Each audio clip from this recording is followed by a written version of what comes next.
এদিকে তাতান স্কুলের জামাটা ইস্ত্রি করলো। প্যান্টটা করলি না? প্যান্টটা না করলে কিন্তু মানে ভালো লাগবে না। ওই যা গরম আছে ওতেই হয়ে যাবে। দেখ কর, শুধু নিচটা কর তাহলেই হবে। আর ওর তো সবেতেই গান চাই, আমরা গান শুনতে শুনতে ইস্ত্রি করছে। আর আমার এই চা খাওয়া হলো। যাই এদিকে গুছাই, টিফিনটা গোছাবো। আর ওর খাবার বলতে তো ছাতু খেয়ে যায়। গুড মর্নিং, আশা করবো তোমরা সবাই খুব ভালো আছো আর সুস্থ আছো। আমরাও খুব ভালো আছি। তো আজ হচ্ছে সোমবারের এখন বাজে সকাল 10টা। এদিকে তাতান রেডি হয়ে নিয়েছে স্কুলে যাবার জন্য, আমিও রেডি হয়ে গেছি, কারণ ওকে আমি দিয়ে আসবো। তো গতকাল রবিবার ছিল, রবিবার কোনো রকম ব্লগ শ্যুট করিনি। একটা দিন একটু ছুটি নিয়েছি, একটু মনটাকে ভালো রাখার জন্য, নিজেকে সময় দেওয়ার জন্য। যাই হোক, তো চলো তাতানকে স্কুল থেকে দিয়ে চলে এসেছি। আর একদিন ক্যামেরা হাতে না ধরে আমার কেমন পুরো পাগল লাগছে, কিছুই ভালো লাগছিল না। কালকে মনে হচ্ছিল কতক্ষণে সকাল হবে, আমি আবার আমার কাজটাকে শুরু করব। দেখো, যে কাজটাকে ভালোবাসে না সেটা তো খুব ভালোবেসে করে। তো হ্যাঁ, সব কাজের মধ্যেই একদিন ছুটি থাকা দরকার আছে, তো সেটা পেয়ে গেছি। আর এই কাজটা এমনই একটা কাজ না, এখানে ছুটি নিতে ভালো লাগে না। তার কারণ কি বলতো, একটা নেশার মতো, অভ্যাসের মতো হয়ে গেছে। ভিডিও দেবো, তোমরা কমেন্ট করবে, এই যে তোমাদের সাথে যে কানেকশনটা, এটা একটা অভ্যাসের মতো হয়ে গেছে। একদিন ভিডিও না দেওয়া মানে সেটা তো পুরো ডিসকানেক্ট হয়ে যায়, তো সেটা একদমই ভালো লাগে না। যাই হোক, তো আজকে এখন এই বাইরেটা পরিষ্কার করলাম। কি বলতো, আমাদের এই পাশের ফ্ল্যাটে একটা ছোট্ট ডগি আছে, তো না খুব একটা বেরোয় না, বেরোতে দেয় না। কিন্তু যদিও ফাঁকে ফুঁকে একটু বেরিয়ে যায়, মনে হয় টয়লেট করে দেয়। তো মাঝে মাঝেই, সবসময় না, দরজা খুললেই একটা মানে খুবই বাজে গন্ধ বেরোয়। বুঝতে পারি যে ডগিটার টয়লেটেরই গন্ধ এটা।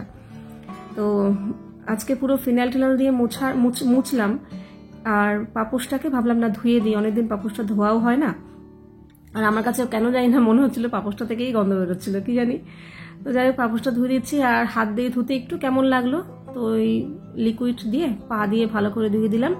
তবে হ্যাঁ, আমার কিন্তু ঘরের সমস্ত কাজকর্ম সারা হয়ে গেছে, মানে সকালের যেটুকু কাজ থাকে আর কি। এই এখনই আমি স্নান করতে যাব।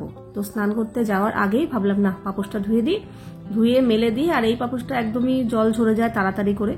বাথরুমে কিছুক্ষণ রেখে দিলাম, জলটা ঝরে গেলেই বারান্দায় একটুখানি মেলে দেবো, তাতেই শুকিয়ে যাবে, আবার বাইরে দিয়ে দেবো। তো এদিকে হয়ে গেল এটা। এবার আমি চলে যাব স্নান করতে। স্নান করে এসে তারপর রান্না বান্নায় যাব। একটা সময় যখন আমার প্রথম বিয়ে হয়েছিল না, আমি খুব নিজেকে পারফেক্ট করার চেষ্টা করতাম, যে আমি একটা পারফেক্ট বউ হব, পারফেক্ট বৌমা হব, পারফেক্ট মেয়ে হব, পারফেক্ট মা হব। তার জন্য প্রচুর আমার নিজের যতটা মানে 100% দিয়ে আমি নিজেকে পারফেক্ট অনেক প্রমাণ করার চেষ্টা করেছি, হতে চেয়েছি। কিন্তু না, আলটিমেটলি আমি ফেল। আমি না, আমার মনে হয় কেউই জীবনে কখনো 100% পারফেক্ট হতে পারবে না সবার কাছে।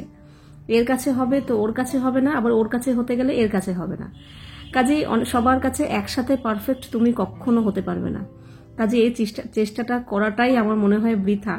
তো আমি কয়েক বছর অনেক চেষ্টা করেছি নিজেকে পারফেক্ট প্রমাণ করার, কিন্তু না, এখন পুরো হাল ছেড়ে দিয়েছি। এখন আর পারফেক্ট হওয়ার চেষ্টা করে এলাম। তবে আজকে না রান্নার খুব একটা তোড়জোড় নেই। আগের দিনের অনেক কিছু রান্না রয়ে গেছে। গতকাল তো ব্লগ করিনি, তো গতকালকে একটু রেস্টের মধ্যেই ছিলাম। রেস্ট বলতে ক্যামেরাটাই হাতে ধরিনি, ঘরের যা কাজকর্ম তো হয়েছে। আর একটা কথা জানো তো, এই যে রোজ যে ব্লগিং করি, আমার কিভাবে সময় কেটে যায়। কালকে আমার কিছুতেই সময় কাটছিল না, মনে হচ্ছিল একটু ভিডিও করা শুরু করি। তা বললাম এখন থেকে শুরু করে লাভ কি, সারাদিন তো কেটেই গেল, এই জন্য আর করিনি। সময় আমি এখন বুঝি যে আমি সময়টা কেন পাই না। এই যে তোমাদের সাথে একটু কথা বলছি, এখানে সময়টা তো আমার ক্যামেরাটা সেট করতে হয়, এইসবই সময়টা চলে যায়। কালকে কি সুন্দর, যেহেতু ক্যামেরা ধরিনি, একদম টাইম টু টাইম সমস্ত কাজকর্ম করেছি, যা রান্নাও করেছি। আর মানে ঝামেলা রান্নাও করেছি, বাঁধাকপি কেটে মাছের মুড়ো দিয়ে বাঁধাকপি রান্না করেছি, যেটা অনেকক্ষণ সময় লাগে।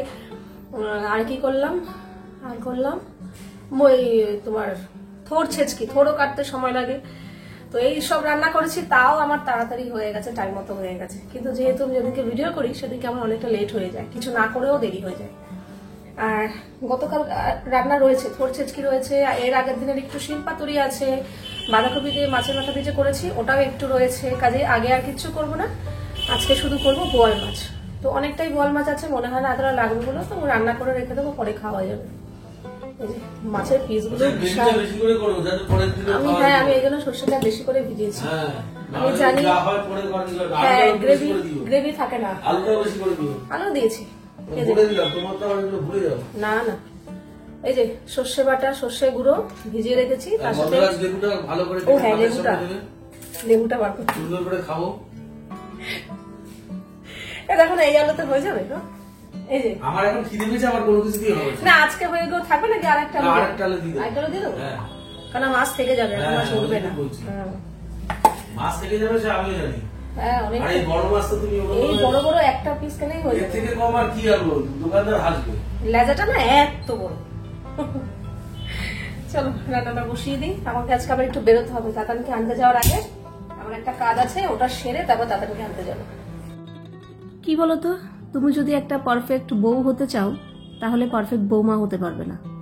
আবার যদি পারফেক্ট বৌমা হতে চাও তাহলে পারফেক্ট মেয়ে হতে পারবে না। আবার যদি পারফেক্ট মেয়ে, বৌমা, বউ যাই হোক সবকিছু হতে চাও তাহলে পারফেক্ট মা হতে পারবে না। কাজে যে কোনো একটা দিকে ফোকাস দিতে হবে। হ্যাঁ, পারফেক্ট হওয়ার দরকার নেই, তবে নিজের যেটুকু কর্তব্য মনে করি সেটাই করার চেষ্টা করি। তবে হ্যাঁ, এটাও বলছি, পুরোপুরি 100% কর্তব্যও আমি পালন করতে পারবো না, মানে পারিনি, পারছিও না, আশা করি পারবও না। চেষ্টা করি আমার পক্ষে যতটুকু সম্ভব ঠিক ততটুকুই কর্তব্য পালন করা সবার প্রতি। আর যদি ভাবি যে আমি পুরোপুরি পারফেক্ট হব সবার কাছে, তাহলে নিজেকেই পুরো শেষ করে দিতে হবে। নিজেকে শেষ করে দিতে হবে বলতে নিজের ইচ্ছা, নিজের স্বাদ, নিজের সাজ সরঞ্জাম, নিজের মানে সমস্ত কিছু, শখ আহ্লাদ সমস্ত কিছু জলাঞ্জলি দিয়ে দিতে হবে। হ্যাঁ, তাও দিতে রাজি থাকতাম যদি পারফেক্ট হতে পারতাম তো, কিন্তু না, এসব বিসর্জন দিয়েও তুমি সবার কাছে পারফেক্ট হতে পারবে না কখনোই। কাজে আমার মনে হয় পারফেক্ট হওয়ার দরকারও নেই। ওই যতটুকু বললাম কর্তব্য পালন করার, ব্যাস ততটুকু করো, ওইটুকুই যথেষ্ট। তো চলো, ওদিকে তাতানকে আমার যেটা কাজ করার ছিল সেটা সেরে অলরেডি তাতানকে নিয়ে এখন বাড়ি ফিরছি। আর বেশ ভালো গরম পড়ে গেছে। আমরা জাস্ট এই 10 মিনিট হলো এসছি, এসে তাতান পড়তে বসে গেছে, কারণ ওরা আর 1-1.5 ঘন্টা পরে পড়তে যাবে, পড়া আছে। আর আমি আজকে জামা কাপড় মেলা হয়নি, না ভুলে গেছি কিংবা মনে নেই এসব বলবো না, সময় পাইনি এটাও বলবো না, সবকিছুই ছিল কিন্তু সুযোগ ছিল না। তার কারণ হচ্ছে জামা কাপড়টা আজকে অনেক বেলা করে কেচেছি। এই যে সব জামা কাপড় মেলে দিয়েছি পুরো বারান্দা জুড়ে। বহুদিন পর আজকে একটু আমার নিজের জন্য দুধ চা করলাম, আর তার সাথে আছে এই যে গাঠিয়া।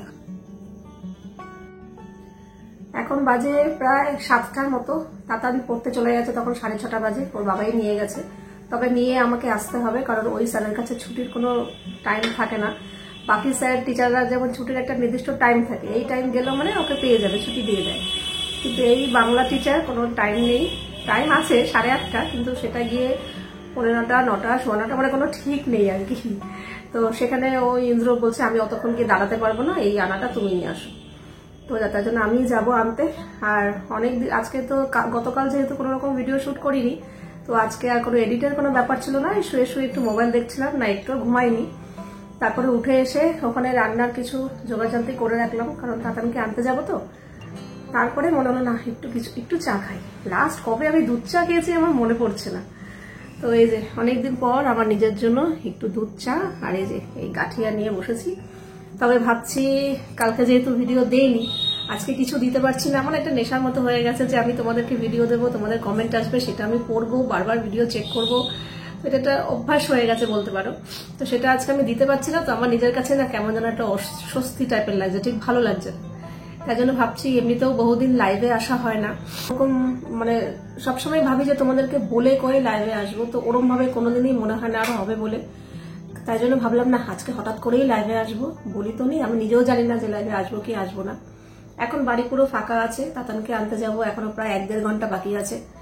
ইন্দ্রও বাড়িতে নেই, আমি একা আছি, ভিডিও এডিট করার কোনো ব্যাপার নেই, রান্নারও জোগাড়জান্তি করে রেখেছি, কাজেই হাতে একটু সময় আছে। তাই জন্য ভাবছি একেবারে রেডি হয়ে নিয়ে একটু লাইভে বসি, তোমাদের সাথে দেখি তোমরা কে কে জয়েন করো, একটু গল্প গুজব করি, তোমাদের সাথে মনটাও ভালো লাগবে। তারপরে টাইম হয়ে গেলে তাতানকে আনতে যাবো, ঠিক আছে? তো চলো আগে এই চাটা খেয়ে নিই। চলো চা খেয়ে একটু রেডি হয়ে আসলাম, আর এখন লাইভে বসবো। আর আমি এই জায়গাটাতেই বসবো কেন বলো তো, আমার না যে কোনো মেকআপ ভিডিও বলো, যে কোনো কিছু কথা বলার হোক, যাই হোক, আমার এই ডাইনিং এই জায়গাটাতে বসতে আমার খুব ভালো লাগে। রুমে বসে করতে না ভালো লাগে না। যতবার আমি লাইভে এসেছি ওই রুমটায় বসতাম, আজকে এইখানটাই বসবো। ঠিক আছে, চলো একদম রান্নাঘরের সামনে, যেখানে তোমরা সারাদিন আমাকে দেখতে পাও, তার সামনেই বসে আজকে লাইভে করবো। তো চলো আর দেরি করবো না, অলরেডি 7:30 বেজে গেছে। চলো লাইভ শেষ করলাম, এখন বেজে গেছে 8টা 15-20 হবে, হতো 20 হয়ে গেছে। তো এখন যাবো তাতানকে আনতে। তো হেলমেট একবারে নিয়ে বেরোচ্ছি, বাড়িতে ঢুকবো না, এখানে ব্যাগও নিয়ে যাচ্ছি। মেনলি আজকে চাল আনতে হবে আর একটা সর্ষে গুঁড়োর প্যাকেট, আর বিশেষ কিছু লাগবে না।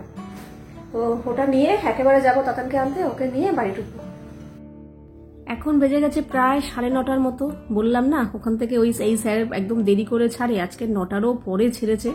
তো সেই একদম চিড়িয়ামোড়ের ওইখানটাতে আসতে অনেকটা সময়ও লাগে। তো চলে এসেছি, আর দোকানের জিনিস তো আগে নিয়েই তারপর তাতানকে আনতে গেছিলাম।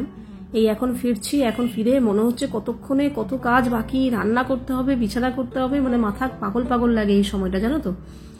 চলো ফাইনালি চলে এলাম, এবার তাড়াতাড়ি করে জামা কাপড় ছেড়ে রান্না বান্নায় হাত দিতে হবে। দেখো অবস্থা কি কি সব লিখছে, রিমি দে, পূর্ণিমা দে, ইন্দ্রজিৎ দে, আর একজন চুপ করে। কিন্তু আমার হ্যান্ডরাইটিং এরকম নয়, বাট আমি এরকম করছি। তোমার শ্বশুরই লাগছে? আমার খুব আনন্দ, মানে ভালো লাগছে, আরাম লাগছে। কে এলো? এই তুমি তো তালা দিয়ে দিয়েছো গো। আর এদিকে তো আমাদের এই তুমি, হ্যাঁ আসো, দাঁড়াও খুলছি। পায়েস, গুড়ের পায়েস, গুড়ের। দেখো তোমার ছেলের ওপর কি অত্যাচার চলে, একটু মাও দেখুক, ছেলের ওপর অত্যাচার চলছে। মা পুরো ট্যাটু করে দিয়েছে, দেখো অবস্থা। মা এরকম করতে নেই বাবা, ছেলের জন্য কত কেয়ার। ঠাম্মির ছেলের জন্য কত কেয়ার, আঁকতে নেই ছোট না, গায়ে এমনি আঁকতে নেই, গায়ে এবার ঠাম্মি একটু বেশি কেয়ার করছে নিজের ছেলে তো, ওই জন্য ঠাম্মি দুঃখ হচ্ছে, ছেলের গায়ে যা করে দিয়েছে। ভাবছি কি আমার নাতনিটা লাল হয়ে গেল, চুলকালো এখানটা।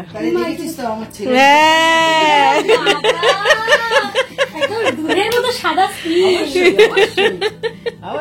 না, ও লিখছে আর বলছে বাবার স্কিনটা কি সুন্দর, পুরো খাতার থেকেও মসৃণ, কি সুন্দর লেখা হয়ে যাচ্ছে।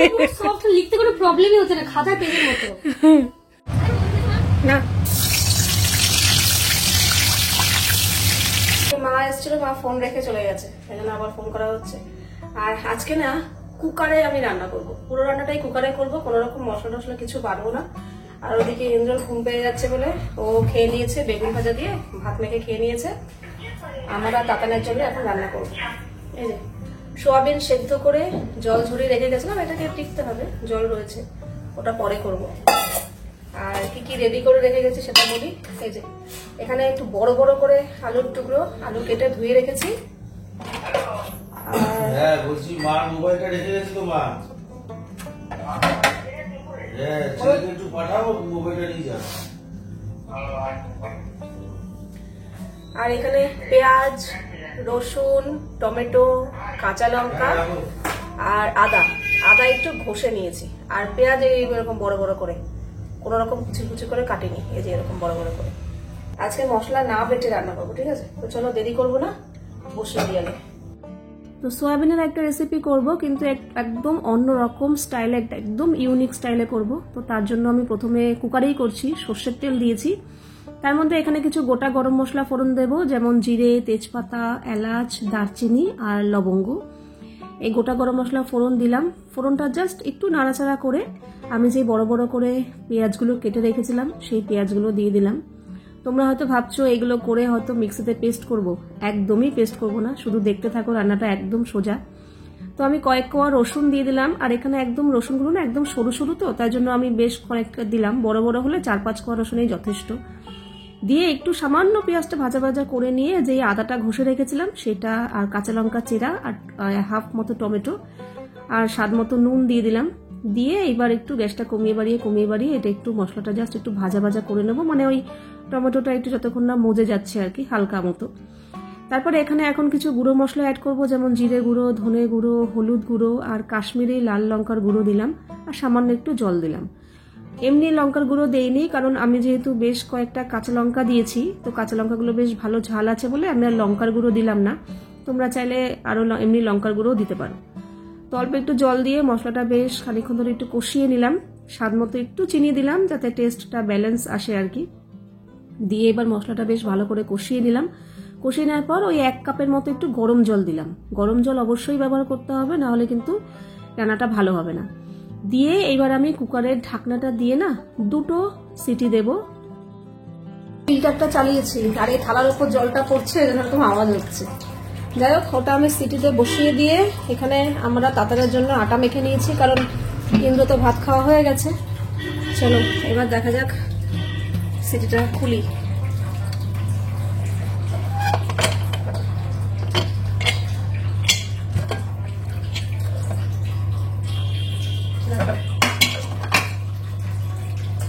পুরো কিন্তু গলে গেছে।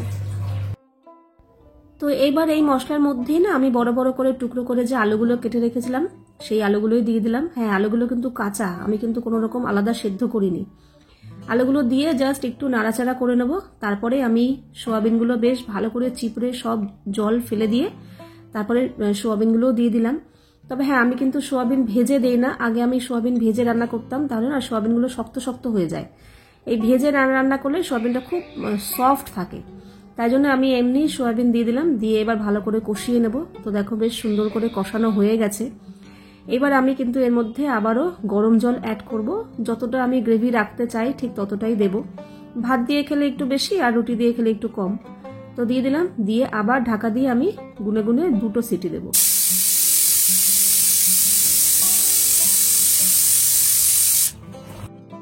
চলো, সিটি বেরিয়ে গেছে, এবার আমি ঢাকনাটা খুলি। ওয়াও, কালারটা ব্যাপক এসছে, ভীষণ সুন্দর এসছে। আর আমি যে গোটা গোটা মশলা দিয়েছি, এই রসুন আর পেঁয়াজ একদম ফ্যানিশ হয়ে গেছে। তো নামানোর আগে একটু গরম মশলার গুঁড়ো দিলাম, একটু কসুরি মেথি দিয়ে সামান্য একটু নাড়াচাড়া করে নিয়ে নামানোর আগ দিয়ে একটু ধনে পাতা দিয়ে নামিয়ে দেবো। আর একটা গোটা কাঁচা লঙ্কা দিলাম চিড়ে। এই কাঁচা লঙ্কার ফ্লেভারটা না তরকারিতে বেশ ভালো আসে। তবে এটাতে একটু চাট মশলা দিলেও হতো, আমি আর দিলাম না। তো দেখো তরকারিটা কিন্তু বেশ দেখতে সুন্দর হয়েছে। আর কোথায় কেউ দেখলে বুঝতে পারবে আমি যে মশলা না বেটে রান্না করেছি। ওরকম বড় বড় পেঁয়াজের টুকরো, গোটা গোটা রসুন, কিছুই কিন্তু বোঝা যাচ্ছে না। খুব সুন্দরভাবে মিশে গেছে মশলা, আর খুব তাড়াতাড়ি হলো। যেহেতু কুকারে রান্নাটা করেছি তো একদম তাড়াতাড়ি হয়ে গেছে, একটু আমার দেরি হয়নি। আর এইভাবে এত ইজি রান্না করে যে এত সুন্দর একটা রান্না হতে পারে আমি ভাবতেই পারিনি। তাতার এখানে খাওয়া শুরু করে দিয়েছে, আর মুখে দিয়েই বলেছে যে হেভি হয়েছে। ভালো হয়েছে তো? ঠিক আছে, চলো। আর আমি এই বেগুন ভেজেছিলাম ইন্দ্রের জন্য, 1 পিস রয়ে গেছে, তো ভাবলাম ক্যাপসিকাম দিয়েও ভালো লাগবে না, এই ঝোলে ক্যাপসিকাম ভালো লাগতো না। ঝোলের কালারটা কিন্তু ব্যাপক এসছে, তাই না বল? হেভি হয়েছে, মানে কালারটা দেখতে, আর খেতে তো ভালোই হয়েছে। তো আমি এই একটা বেগুন ভেজে দিয়ে খেয়ে নিই, তারপরে এটা টেস্ট করবো।